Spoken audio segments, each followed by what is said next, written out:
Ang katotohanan ay parang anino. Wala itong walang liwanag kung walang magpapaliwanag. Secrecy na ba? Hindi na transparency. Nag-April Fools nga ba sila? Nalito talaga kami.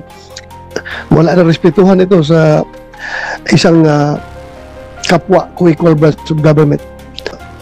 We issue subpoena to these government officials to require their presence in the next hearing. Napakasakit po sa dibdib na malayo sa kanyang bayan. Ang importante ngayon po ay makauwi si Tatay Digong dito sa ating sariling bansa.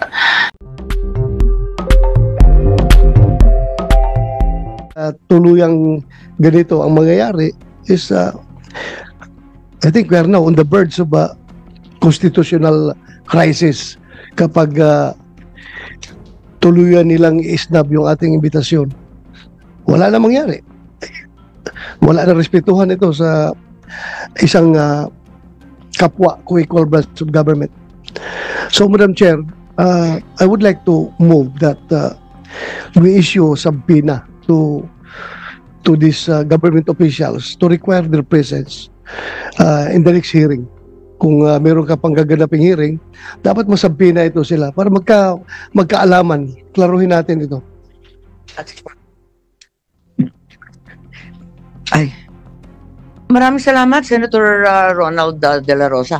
Actually, dalawa yung subpoena na pinapapirma ko sana kay SP Cheese. Isa para kay Prosecutor Fadulyon at ikalawa para sa head ng ating Air Force, si General Cordera.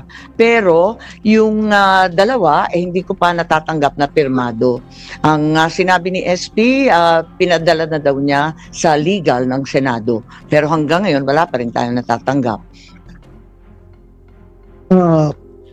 Follow up natin, Madam Chair, kasi alam mo, if this situation is left unchecked, ang mangyayari sa atin dito is hayaan na lang natin na meron tayong Philippine National Police na patuloy na nilalabag yung ating konstitusyon at ang ating mga batas.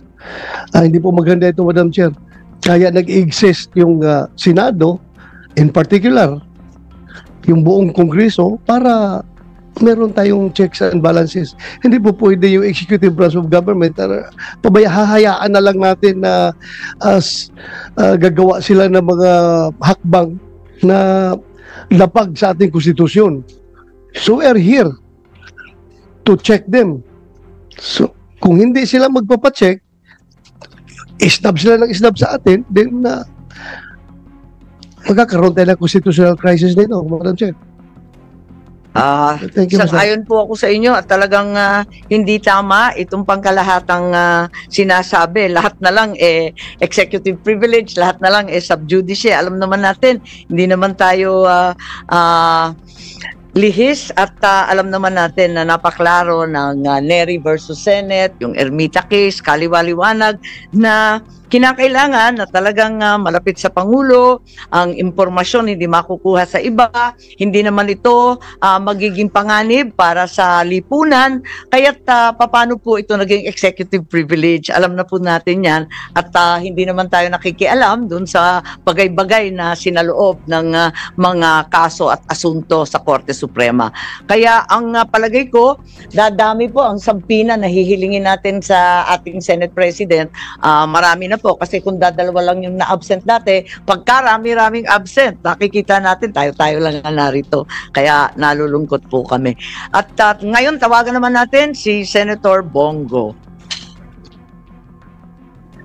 Magandang umaga po, Madam Chair, Senator Bato de la Rosa, and to the resource persons present in this meeting. Parang wala namang resource persons present dyan. Parang wala akong nakikita. Si Attorney Medina lang po, yung dating resource natin, at narito rin yung dalawang abogado ng SEC. Yun lang po. Napakalungkot naman po. Malungkot yung Pilipino, malungkot rin yung hearing natin. Sa nakaraang pagdinig ng committee ito, marami tayong naisiwalat na maaring pagkakamali o paglabag sa batas. due process at karapatang pantao na isinagawang pag-aresto kay dating Pangulong Rodrigo Duterte. The preliminary report of the chairperson underscored a crucial point. The Philippine government was under no legal obligation to arrest the former president and surrender him to an international court. It was revealed that what was received was merely a diffusion notice which was unverified and unapproved by the International Criminal Police Organization, Interpol Secretariat.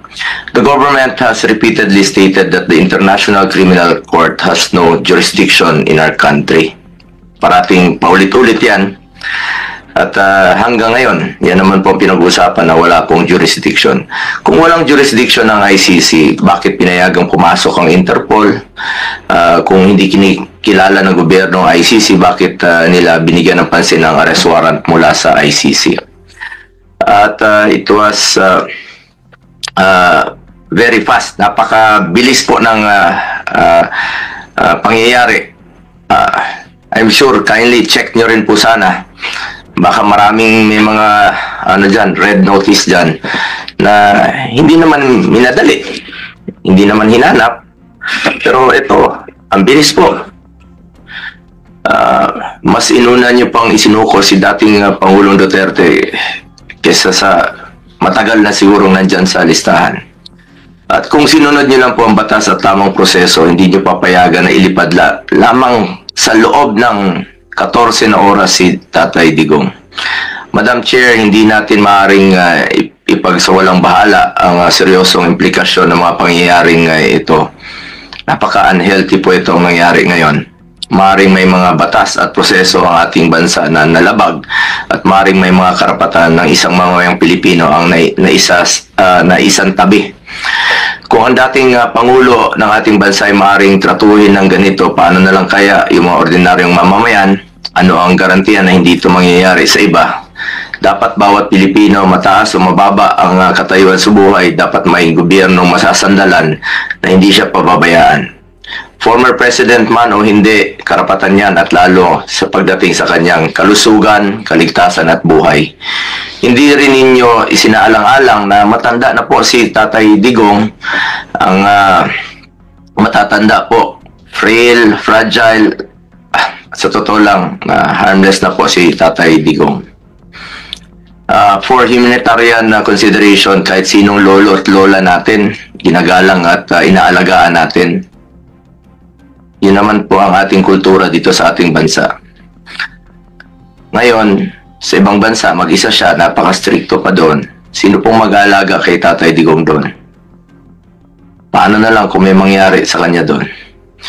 Marami naman siyang nagawang kabutihan sa ating bayan. Kung may pananagutan man dahil sa kanyang desisyon para sa kabutihan ng ating mga anak, dapat dito siya litisin sa ating bayan. At mas alam niyo po, ang Pilipino po ang dapat humusga sa kanya. Kung ano yung nagawa niya po sa nakaraang 6 na taon, kung nakakalakad ba yung mga ating anak na hindi nasasaktan at ligtas. Mga OFWs, kampante po sila na nakakalakad ang kanilang mga anak na hindi nasasaktan sa gabi at hindi nababastos. May peace of mind sila while working abroad. Sa huli, bagamat doon na si Tatay Digong ng buong tapang na hinaharap ang kasong isinampa sa kanya tulad ng kanyang paulit-ulit na ipinangako, napakasakit po sa dibdib na malayo sa kanyang bayan. Ang importante ngayon po ay makauwi si Tatay Digong dito sa ating sariling bansa. Dito niya harapin kung anumang inaakusa sa kanya dahil ilang beses naman niyang sinabi, he takes full responsibility sa kung anumang pananagutan nung kanyang nakaraang termino. Madam Chair, sa mga kasamahan ko, kahit araw-araw pa tayong mag-hearing dito, I'm willing to participate. Pakiusap ko lang po sa inyo, sana matulungan, please, bring him home. Marami pong nangungulila, marami pong nasasaktan, mga kababayan ko.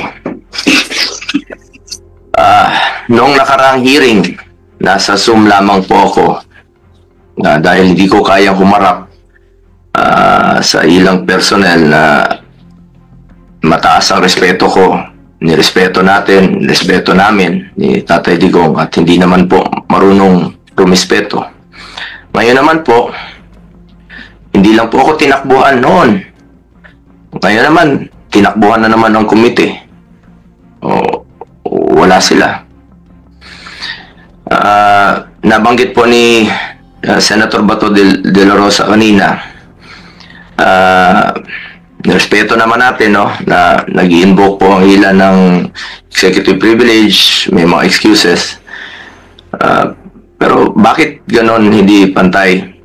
Kung ang ordinaryong mga vlogger, police, local officials, pinapatawag kung ayaw pumunta, nako-contempt. Parang hindi naman po yata patas. As I have said before, March 11 is indeed the saddest day in our recent history. But the saddest part is, after 23 days, mukhang hindi pa rin natatapos ang lungkot na nararamdaman ng taong bayan na naulila dahil sa nawalan sila ng taong itinuring nating tatay. At hanggang ngayon, hindi pa rin nakakauwi si Tatay Digong, hindi pa rin ninyo nabibigyan ng klarong eksplanasyon kung bakit kailangan humantong sa sitwasyon na ganito. Pagkatapos nyong ilang beses sabihin na walang jurisdiction, bakit po isinuko? Meron naman tayong working judicial system, panagutin sa ating sariling korte. Pero nangyari pa rin ang hindi dapat mangyari. Nakakalungkot po. For the sake of our country, sana hindi na po maulit ang nangyari. Dahil ang pangyayaring ito hindi lamang tungkol sa isang tao, ito po'y tungkol sa respeto sa ating batas, sa ating soberanya, at sa dignidad ng bawat Pilipino. Maraming salamat po, Madam Chair, at sa mga kababayan nating nakikinig.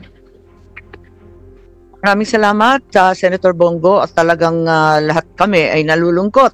At wala tayong testigo na sumipot, nakakayamot naman talaga. At gusto ko nga sana, nung una, na magpadala ng subpoena para kay Prosecutor Fadulion ng DOJ at saka doon sa Air Force natin, si General Cordura, dahil nga doon sa Villamor. Subalit, sa kabila ng sinasabi ng Senate President na pinapatawag niya ang legal, wala pa rin yung subpoena na pirmado. Ngayon, sa araw na ito, palibasa nga hindi nagsiputan, halos lahat ng mga opisyal, mapipilitan tayo magpa-subpoena na naman, pero kinakailangan natin ang pirma ni Senate President. Ngayon may manifestation rin po si Senator Alan Peter Cayetano. Good morning, Madam Chair.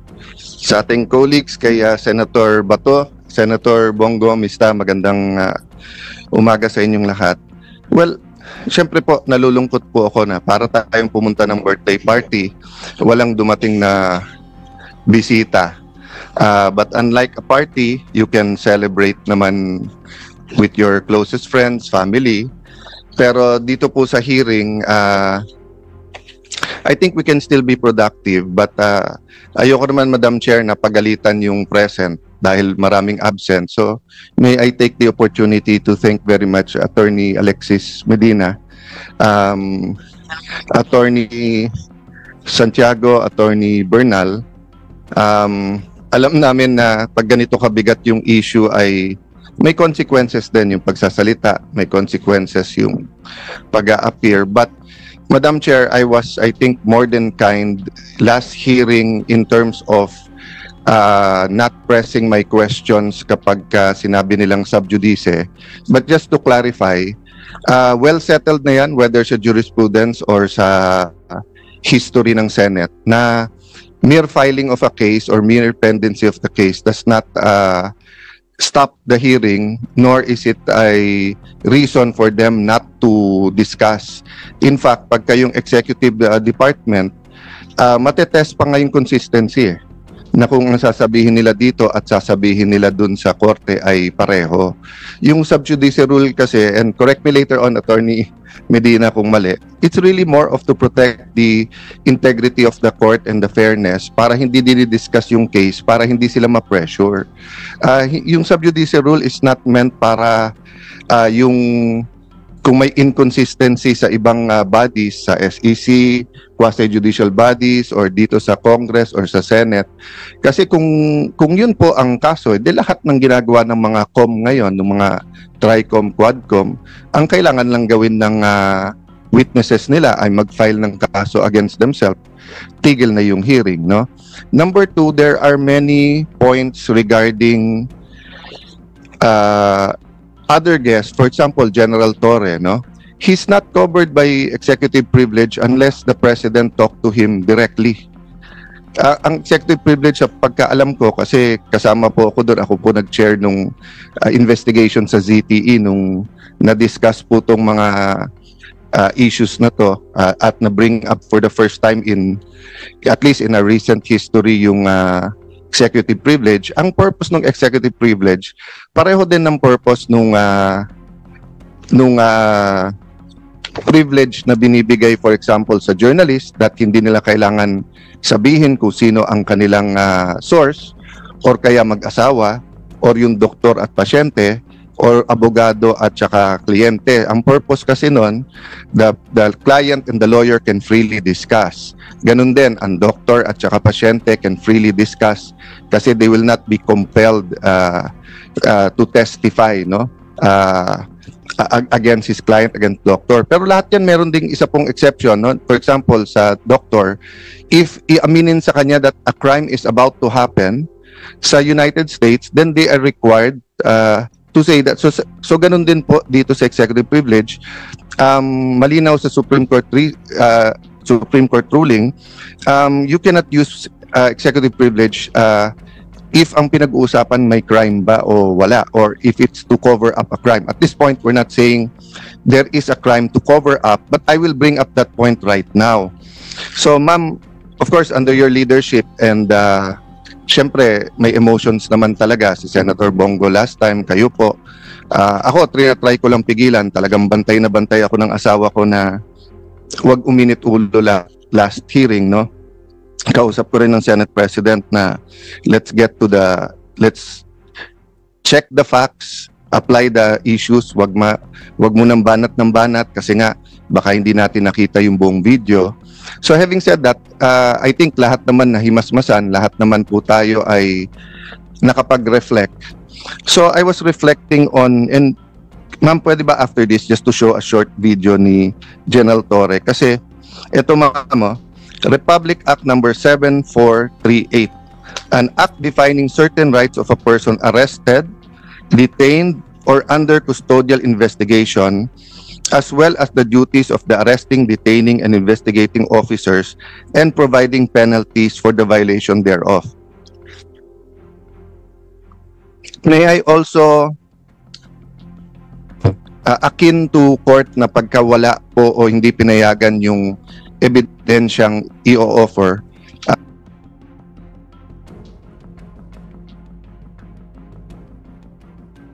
dito i-proffer, no? So wala sila.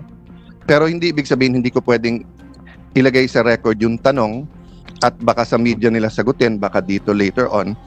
Ang linaw po kasi dito, nakalagay po dito. Okay lang kay Senator Cayetano kasi may chronological presentation. One line lang.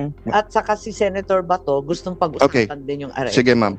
I'll leave just this one line lang para lang hindi mabitin yung train of thought, no? Nakalagay kasi dito, any person arrested or detained under custodial investigation shall be allowed visits by conferences or any member of his immediate family or any medical doctor or priest or religious minister chosen by him or by any member of his immediate family or by his counsel. Okay, hindi ko nahabaan kasi nga ma'am, I'll follow your advice. Ma'am, may penalty po to. Ang penalty nito, any person who obstructs, prevents, or prohibits any lawyer, any member of the immediate family or person arrested, detained, or under custodial investigation, or any medical doctor or priest or minister by his counsel or by his counsel from visiting and conferring privately chosen by him or by any member of his immediate family with him, or from examining and treating him. Ma'am, by his choice at any time. I'll go back to the title at saka dun sa nakalagay. Nakalagay dito, hindi lang custodial investigation, ha? Basta arrest or detain. So he was arrested and detained. So even if magdebate tayo na custodial investigation ba yun o hindi, no? So ma'am, ang ano po dito,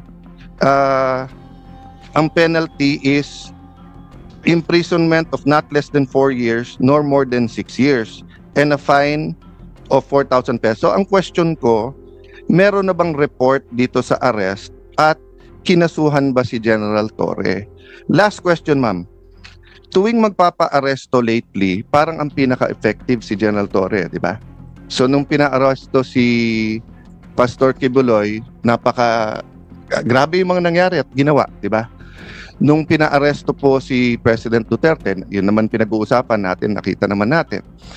Nung nag-hearing po ako tungkol sa tulay na sa Isabela na gumiba, hindi po nag-a-attend si Secretary Bonoan. Sinabi ko lang, kailangan ko pa bang i-designate si General Torre para kunin si Secretary? The next time, nag-attend na siya. So ito, tanong ko ma'am, pag nag-issue tayo ng subpoena at hindi siya mag-attend at kinontempt natin, pwede bang ang utusang kong hulihin si General Torre ay si General Torre? Kasi effective, no? Dinadaan ko lang sa biro, but I think of all his interviews and sa nangyari, this is my last point, ma'am. I'll submit to all my other colleagues. This is my point lang, ma'am. Nanunood kasi yung buong PNP.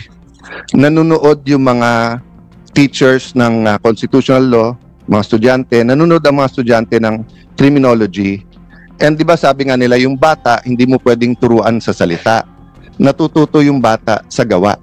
So ganun din sa gobyerno natin. Pag sinabi nung mayor, no corruption, pero corrupt siya, ang dating sa mga department head, pwedeng mag-corrupt. Di ba? Pag sinabi ng COMELEC officer sa isang probinsya, no cheating, pero pinayagan niya yung cheating or vote buying, ang papakinggan ng tao, hindi yung salita, yung gawa eh. So kung mali yung pagka-aresto, nangangamba ako na especially sa lugar na walang internet, walang cellphone, baka ito yung masunod eh. Humihingi sila ng counsel nila o doktor, tapos hindi pagbibigyan, no? And then the last point doon, ma'am, is that bakit kapag ka lower rank, meron pong isang vlogger, di ba, na PNP, na nagsorry na kaya parang okay, pero hinuli, tapos kakasuhan. I understand that. At magandang rule yun na pagka ikaw ay sundalo o pulis, ay hindi ka basta pwedeng, hindi ka pwedeng partisan, di ba? Pangalawa, kailangan bantayan mo sinasabi mo. But I'll give you 2 examples, ma'am. Bakit po si General Torre, kung ano-ano sinasabi sa kung ano-anong interview, hindi naman napapagalitan? So, ang dating po sa lower rank, bawal partisan kung kalaban. Kung kakampi yung sinabi mo, pwede. I'll go to a non-partisan issue. And I respect this person very much. I think he's one of the best chief of staff, personal friend, etc. Kaya lang, as a former secretary of the DFA, I have to mention this, no? When the AFP chief of staff said, prepare kasi madadamay tayo kapag ka-invade yung Taiwan, tayo po ay may one China policy. Ano po ang magiging reaction natin nung sa Marawi siege kung sinabi ng China, prepare kasi pag sinugod nila yung Marawi o kapag nilabanan nila yung secession sa Mindanao, mai-involve tayo. Magre-react din yung foreign affairs natin, hindi ba? Kasi nga may one China policy tayo. Don't get me wrong, ha? Ayaw natin ng gulo sa Taiwan. Nakikisimpit tayo sa democracy ng Taiwan. We want them to coexist with mainland China. But having said that, we have to be sensitive. So the right person to speak is either the DFA or the presidential spokesperson, hindi po sundalo or police, no? So I'll stop there, ma'am. Pero sana nga consistent tayo para hindi nalilito yung mga kawani ng gobyerno kung ano talaga ang tama at ano yung mali. Thank you, Madam Chair. Para sa karagdagang impormasyon, ay huwag po nating kalimutang mag-subscribe sa channel na ito, at i-share lamang po ang video na iyong napanood. Maraming salamat po sa patuloy na pagtangkilik kay Senyor Rabaz.